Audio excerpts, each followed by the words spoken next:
Les 5 avantages de la vie à Lisbonne. Alors, ça fait plus de 10 ans que je suis expatrié à Lisbonne. Donc aujourd'hui, je vais vous dire bien pourquoi j'aime autant le Portugal, pourquoi j'aime autant Lisbonne et pourquoi vous aussi peut-être, si vous envisagez de vous expatrier à Lisbonne, vous pourrez aimer la vie à Lisbonne. Voilà, je vais faire la liste des 5 principaux avantages que j'ai vus en plus de 10 ans. Restez bien avec moi jusqu'à la fin de la vidéo. Je vous parlerai également des éventuels inconvénients que l'on peut voir. Je vous rassure, j'aime Lisbonne, donc il y a beaucoup plus d'avantages que d'inconvénients.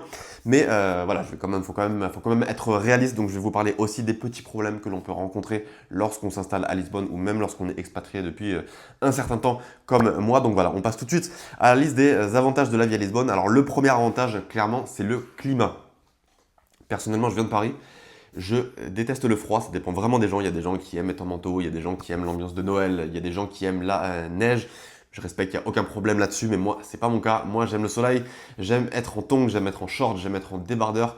Et à Paris, moi, j'ai toujours beaucoup souffert de la saison, presque la moitié de l'année en fait, presque 6 mois de l'année, entre en gros début novembre et je dirais, allez, à la mi-mars. Donc plusieurs mois de froid. Très dur, ça a toujours été dur et j'ai toujours voulu m'expatrier dans le sud de l'Europe. Pourquoi? Une des principales raisons, c'est que le climat est plus intéressant pour moi. Alors, ça reste l'Europe, vous vous attendez pas à la Thaïlande si vous venez à Noël, il ne fait pas 30 degrés toute l'année, mais n'empêche que durant les mois d'hiver, on gagne quelques degrés, on gagne, je dirais, allez, un petit 10 degrés. Typiquement, quand il fait 0 à Paris, en général, il fera 10 à Lisbonne. Quand il fera moins 3 à Paris, vraiment, quand il fait très froid, vous pourrez vous taper 6 ou 7 degrés dans quelques jours. Voilà, il y a quelques pics de froid qui peuvent arriver durant quelques jours, mais c'est assez rare. Typiquement, là, au moment où je tourne cette vidéo, on est en mois de décembre et il fait 12-13 la nuit et il fait allez, 16-17 la journée, il fait un petit peu humide. Donc, c'est franchement assez tranquille pour quelqu'un qui est né à Paris, qui a grandi à Paris, qui a connu les 0 degrés en décembre, en janvier et en février. Bah, franchement, ça fait plaisir. L'été, c'est vraiment au top, il ne pleut jamais. Alors, il pleut en hiver, il y a un peu d'humidité, il y a même beaucoup d'humidité, faut le dire. Mais en tout cas, entre, je dirais, début mai et fin septembre, ciel bleu tout le temps. J'adore le ciel bleu, que du soleil, donc ça c'est vraiment top. Vous n'avez même pas à checker la météo. Vous savez qu'il fait 30 degrés, ciel bleu, soleil en gros entre fin avril et fin septembre. Donc ça c'est vraiment super.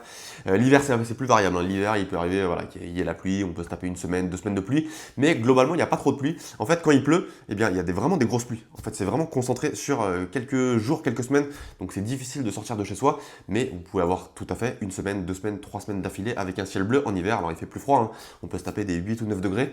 Pour moi c'est froid. Mais voilà, ça fait quand même plaisir d'avoir un climat qui est plus agréable. Moins de pluie, en tout cas moins de jours avec de la pluie. Et surtout des températures supérieures en hiver, car moi, vraiment le 0 degré, je supporte pas. Donc, par exemple, ce matin, j'ai pris le café en terrasse régulièrement, sauf quand il pleut, je prends un café en terrasse même l'hiver. Alors, il faut un petit manteau, on va pas arriver en t-shirt en terrasse en plein mois de décembre, mais c'est tout à fait possible d'être, voilà, je mets jamais de gants, je mets jamais de bonnet, je mets jamais de collant sous le pantalon, je suis toujours en pantalon, t-shirt avec une petite doudoune, pas de bonnet, pas de casquette pour moi, donc sur ça, c'est vraiment, ça joue sur la qualité de vie. Deuxième avantage que j'ai noté, eh bien, c'est justement la qualité de vie. Je dirais que de façon générale, beaucoup de gens vous diront que la qualité de vie à Lisbonne est intéressante. Alors le coût de la vie a augmenté, je vais en reparler plus tard dans la vidéo, la qualité de vie n'est plus forcément la même, surtout pour ceux voilà, qui ont des petits salaires, mais la qualité de vie reste bonne déjà pour le climat et je dirais pour la tranquillité. Il y a beaucoup de moments sociaux, il y a beaucoup de tranquillité dans beaucoup de quartiers de Lisbonne.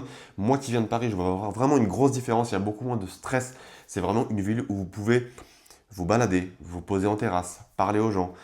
Il y a moins d'insécurité également qu'à Paris. C'est vraiment plus tranquille. Typiquement, une femme, une fille, elle peut se promener la nuit sans aucun problème. Alors, il y a peut-être quelques quartiers la nuit qui sont pas craignos, franchement, c'est pas craignos, mais il faut faire un petit peu attention car il y a des gens mal intentionnés. Il peut y avoir un peu de pickpocket également dans le centre, ça arrive, mais franchement, c'est rien par rapport à ce qu'on voit.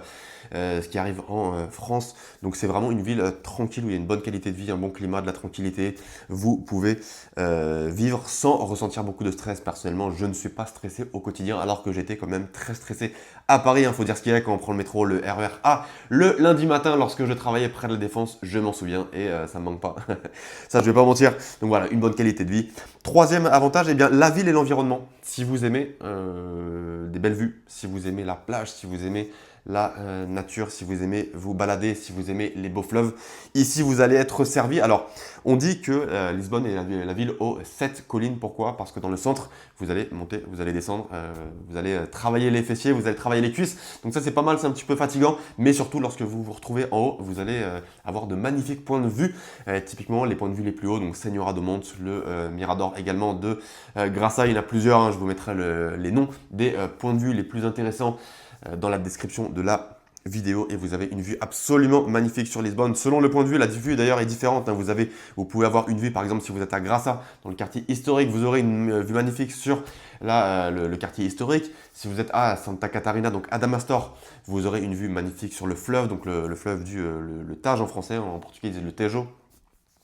J'ai noté le fleuve également. Moi, j'adore courir, hein. Je fais partie de plusieurs clubs de running et on court le soir le long du fleuve, le long du Tage. Ça, c'est la vue, elle est absolument magnifique, hein. Vous aurez une vue sur le pont rouge, le pont 25 avril.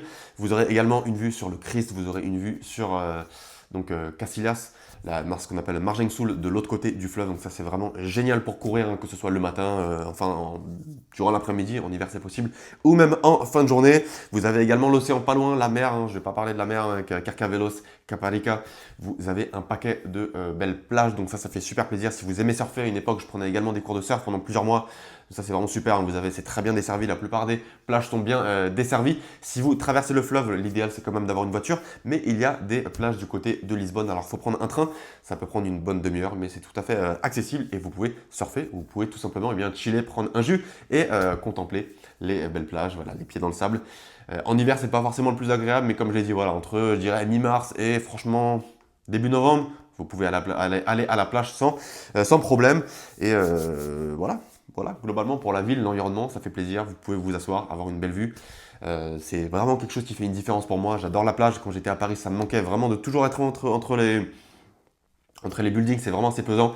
Et ici, vous avez également beaucoup de parcs, hein. Vous avez le jardin Torel dans le centre qui est très agréable avec une belle vue. Le grand parc Eduardo 7 qui donne sur la place Marquès Pombal, qui a une belle vue également sur Lisbonne et qui est très agréable pour s'asseoir.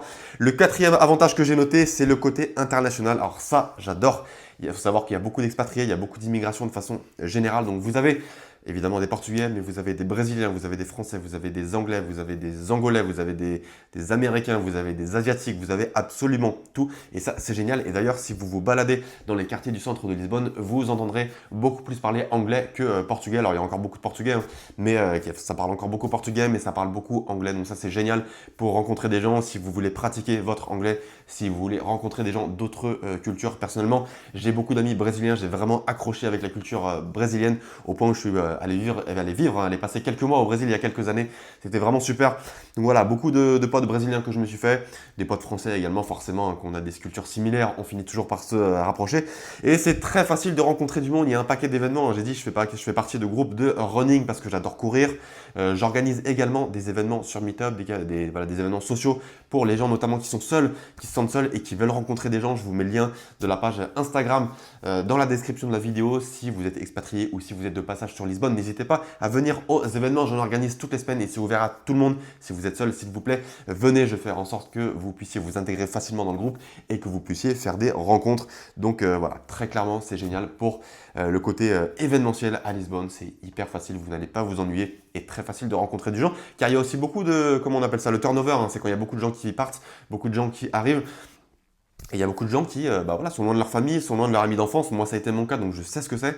Et je ne critique pas les gens qui ont du mal à rencontrer. Donc, participez à des événements. Si vous êtes de passage, si vous voyagez seul, si vous êtes expatrié mais que vous n'arrivez pas à vous faire des amis, allez faire un tour sur Meetup, allez faire un tour sur les groupes Facebook et tout simplement parlez-en autour de vous. Il y a un paquet d'événements au sein desquels vous pourrez participer. Et ça, c'est top pour rencontrer des gens. Cinquième avantage, c'est le coût de la vie. Alors, je mets un gros bémol, hein. Si vous voyez les prix de Lisbonne de 2016-2017, à l'époque où moi je suis arrivé, il y a eu énormément d'inflation, il y a eu énormément d'augmentation des prix, non seulement de par l'inflation qu'on s'est tapé après le Covid, mais ça a été le monde entier, mais surtout parce que c'est une ville très touristique, donc forcément le coût de la vie a augmenté, donc ça c'est pas forcément super cool. Toujours est-il que quand on vient de Paris, eh bien on sait qu'il y a une grosse différence, hein.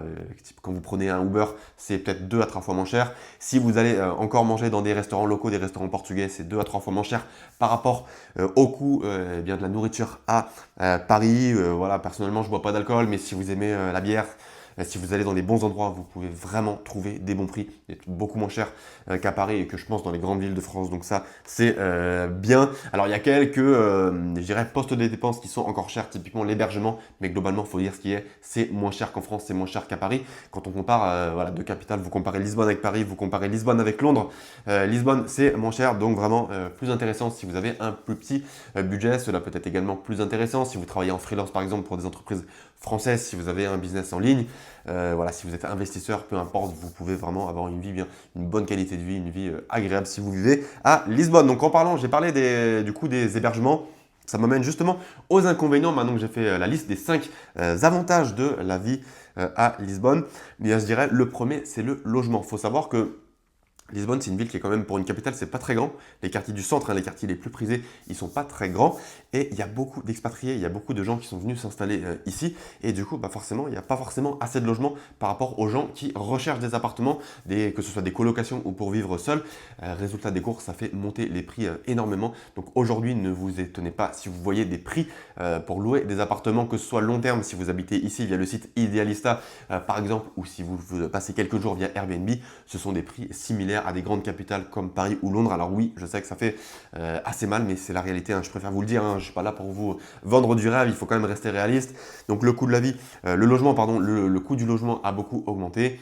C'est lié notamment au tourisme, hein. C'est vrai qu'il y a quand même beaucoup de Airbnb, disons-le. Et voilà, le logement, je dirais, c'est le principal problème. C'est dur de trouver des logements et cela demande un certain budget. Là, le deuxième point négatif, c'est les salaires locaux. Donc si vous travaillez pour une entreprise portugaise, à moins d'avoir des tafs, des boulots qui sont bien nichés, eh bien les salaires ne sont pas très élevés, surtout de par le coût de la vie qui a augmenté. Comme je l'ai dit précédemment, les logements qui sont assez chers, c'est vrai qu'avec un salaire local, avec le salaire minimum, c'est très difficile de vivre à Lisbonne. Par contre, voilà, ceux qui travaillent typiquement en freelance, ceux qui ont des business en ligne, en général, ils ont une meilleure qualité de vie parce qu'ils gagnent plus et qu'ils ont un salaire qui est déconnecté du coût de la vie local. Donc pour moi, c'était important de vous le préciser. J'ai noté 2 autres petits inconvénients qui franchement sont pas non plus terribles. Enfin, qui sont pas si graves. Troisième inconvénient, la barrière de la langue. Alors ça, franchement, ça s'apprend. Je suis venu ici, je ne parlais pas portugais. Je me suis fait des amis. J'ai daté également des filles locales, des filles brésiliennes. Et puis, j'ai tout simplement pris un bouquin, j'écoute. Voilà, je regarde des vidéos sur YouTube, je regarde des interviews de joueurs de foot portugais, de joueurs de foot brésiliens parce que j'adore le foot et ça m'a permis de bien parler. Et aujourd'hui, je trouve que je parle très bien. Alors oui, on peut me piéger, hein. Je ne suis pas forcément complètement bilingue et j'ai encore un accent français même quand je parle anglais, c'est pareil, mais je me débrouille en tout cas selon moi très bien. Je comprends tout ce qu'on me dit, je sais m'exprimer, je sais avoir une conversation, je sais me faire des potes en portugais. Et aujourd'hui, je ne le regrette pas parce que la barrière de la langue, c'est compliqué au début, il faut sortir de sa zone de confort. Mais après quelques années, lorsque vous commencez à développer cette compétence d'apprendre une nouvelle langue, eh bien, c'est une force pour trouver un travail, pour se faire des amis, pour voyager, même pour le cerveau. C'est excellent de savoir parler une nouvelle langue. Donc moi, je ne le regrette pas du tout d'être venu ici. Au début, c'était pas confortable du tout. Je comprenais rien. On parlait dans la rue pour commander un café, pour commander au supermarché, au restaurant. J'y arrivais pas. Je voyais les télés à la salle de sport. Je comprenais rien à ce qu'on disait. C'est assez frustrant au départ, mais faites l'effort de vous ouvrir. Et d'ailleurs, je vois des Français qui sont là depuis 5 ans, 6 ans, 7 ans et qui ne parlent toujours pas portugais ou en tout cas très peu. Franchement, c'est dommage, hein. S'il vous plaît, faites de petits efforts. Enfin, je vous fais pas la morale, mais ça change tellement la vie de parler la langue locale. Aujourd'hui, je parle portugais, ça m'ouvre tellement de portes et je suis vraiment content d'avoir appris la langue. Donc voilà, la barrière de la langue, pour moi, c'est un faux problème, hein. C'est un problème qu'on a au départ, mais si vous faites les efforts, je dirais, adéquats pour apprendre la langue, vous allez l'apprendre. En plus, c'est une langue qui est proche du français. Si vous parlez espagnol, que vous avez appris l'espagnol, par exemple, au collège et au lycée, il y a plein de similitudes, c'est vraiment très similaire. Pas forcément à l'oral, mais en tout cas à l'écrit, donc c'est déjà une bonne base pour commencer. Donc voilà, intéressant. Et enfin, dernier inconvénient que j'ai noté ici. Alors, moi, c'est pas un inconvénient qui m'aide plus que ça, mais je sais que ça dérange beaucoup de gens. C'est le côté touristique, hein. Si vous vous baladez dans le centre de Lisbonne, vous verrez qu'il y a un paquet de touristes. Il y a des rues, on peut même plus marcher, notamment l'été, tellement il y a de touristes. Alors moi, je m'y suis fait. Je viens de Paris, hein. À l'époque, quand j'allais me balader à Aubert, hein, vers les grands magasins, on n'arrivait pas à marcher tellement il y avait de touristes. Donc j'ai également vécu quelques mois à Madrid, pareil, hein, quand on allait dans le centre, il y a énormément de touristes et je pense que toute capitale européenne a beaucoup de touristes, donc ça fait partie de la vie. Et n'oublions pas que le tourisme, hein, c'est ce qui a permis notamment, entre autres, hein, de relancer l'économie portugaise, puisqu'il y avait une grosse crise, hein, il y a plus de 10 ans. Aujourd'hui, l'économie va beaucoup mieux. Donc je pense qu'il faut aussi voir les côtés positifs, hein, de ce qui nous embête. Mais c'est vrai que voilà, il y a des gens qui se plaignent du côté touristique, il y a beaucoup de touristes dans le centre, évidemment, ça a fait monter les prix. Mais surtout, voilà, quand il y a certains quartiers, certaines rues, c'est pas forcément si agréable de se promener, c'est plus très local, il y a une ambiance qui est différente. Personnellement, ça ne me dérange pas, car si je veux me balader dans des quartiers plus tranquilles, eh bien je vais tout simplement dans d'autres quartiers qui sont moins touristiques. Et je pense que, voilà, comme je le dis, le tourisme, ça a aussi beaucoup apporté au Portugal, ça a aussi beaucoup apporté à la ville, et puis ça apporte un côté international que j'aime bien. J'aime bien que ça parle portugais, espagnol, français, anglais, j'adore cette mixité, ce mélange. Donc pour moi, ça peut être un problème, mais ça peut être aussi un avantage. Voilà donc pour cette vidéo sur les avantages que je vois depuis plus de 10 ans de vie à Lisbonne. N'hésitez pas à me dire en commentaire, hein, si vous êtes expatrié à Lisbonne, si vous avez visité Lisbonne pendant quelques jours, quels sont les principaux avantages que vous avez pu voir lors de votre séjour ou lors de votre expatriation à Lisbonne. Qu'est-ce que vous aimez le plus? Qu'est-ce que vous aimez moins? N'hésitez pas à faire des petites critiques aussi constructives. On est là pour échanger. Évidemment, je réponds à tous les commentaires. N'hésitez pas à vous abonner à la chaîne, hein, si vous souhaitez recevoir plus de conseils, voir plus de vidéos sur la vie à Lisbonne et dans les alentours. Et je vous dis à très bientôt. Salut!